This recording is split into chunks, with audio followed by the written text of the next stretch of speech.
سخنان ماندگار و حکیمانه از امیرکبیر بزرگ.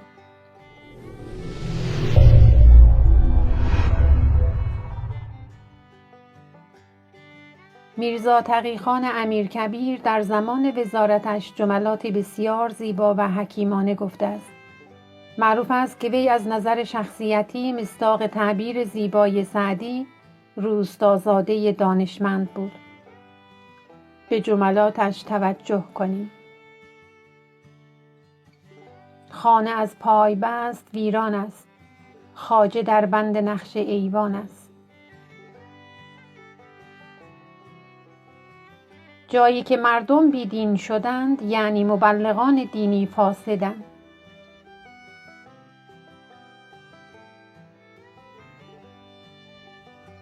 جایی که مردم مدام بیمار می شوند یعنی پزشکانش برای پول کار می کنند.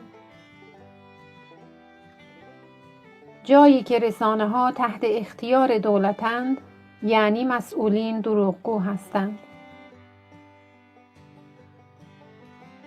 جایی که تعداد پلیسش زیاد است یعنی امنیتش کم است.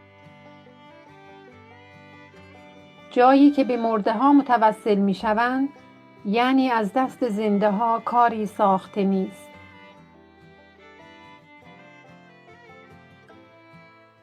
جایی که چاپلوسی زیاد است یعنی احمق ها مسئولند.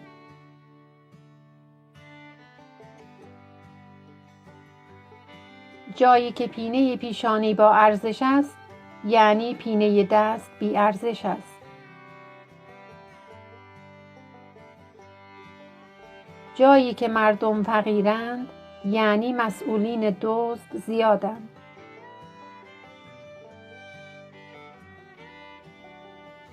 یا سخنی داشته باش دلپذیر، یا دلی داشته باش سخن پذیر.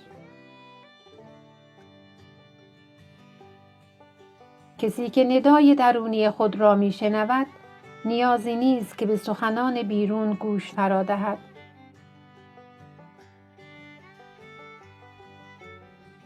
نبردهای زندگی همیشه به نفع قوی ترین ها پایان نمی پذیرد، بلکه دیر یا زود برد با آن کسی است که بردن را باور دارد.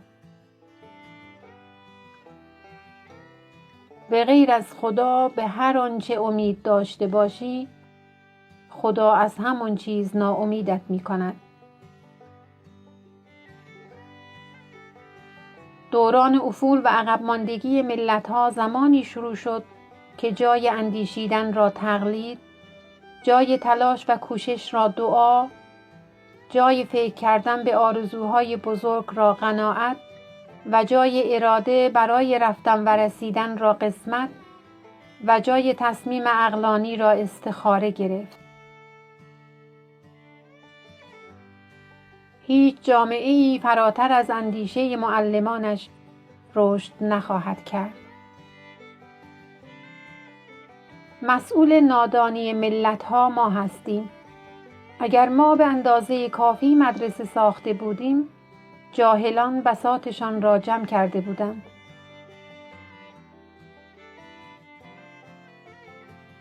از امیرکبیر پرسیدند در مدت زمان محدودی که داشتی چطور این مملکت رو از هر چی دزده پاک کردی؟ گفت من خودم دزدی نمی کردم و نمی گذاشتم معاونم هم دزدی کند. آن هم از این که من نمی گذاشتم او دزدی کند نمی گذاشت معاونش دزدی کند و تا آخر همینطور. اگر من دزدی می کردم تا آخر دزدی می کردم و کشور می شد دزدخانه. همه هم دنبال دزد می گشتیم و چون هممون دزد بودیم هیچ دزدی هم محکوم نمی کردیم. مردم هم گیج و ویج می شدن. اگر نیت 1 ساله دارید گندم بکارید. اگر نیت 10 ساله دارید درخت بکارید. و اگر نیت 100 ساله دارید انسان تربیت کنید. این خیانت به ملت و کشور است که آنچه را که میتوان در کشور تولید کرد مورد استفاده قرار نداد و از بیرون آورد. من ابتدا فکر می‌کردم که مملکت وزیر دانا می‌خواهد و مدتی بعد به این نتیجه رسیدم که مملکت شاه دانا می‌خواهد. اما اکنون می‌فهمم که مملکت ملت دانا می‌خواهد. میرزا محمد تقی خان فراهانی مشهور به امیرکبیر نخستین صدر اعظم ایران در زمان ناصرالدین شاه قاجار بود.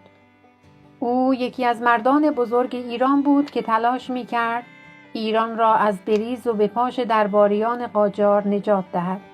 او خدمات بزرگی را در دوران خود انجام داد. امیرکبیر همسر عزت الدوله خواهر ناصرالدین شاه قاجار بود.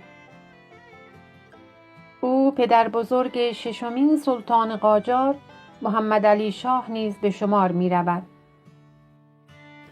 از مهمترین اقدامات امیرکبیر تأسیس دارالفنون بود که پس از تلاش‌های بسیار در 5 ربیع الاول 1268 و فقط 13 روز قبل از قتل امیرکبیر افتتاح شد.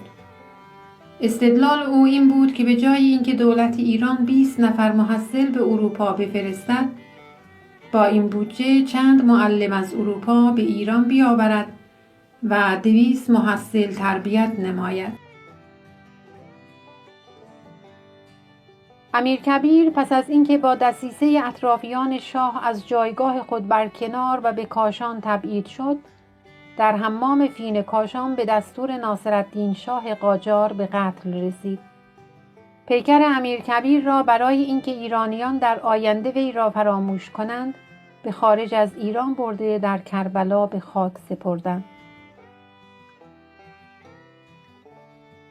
امیرکبیر یک چهره ماندگار در تاریخ ایران است و تاریخ هرگز او را فراموش نخواهد کرد.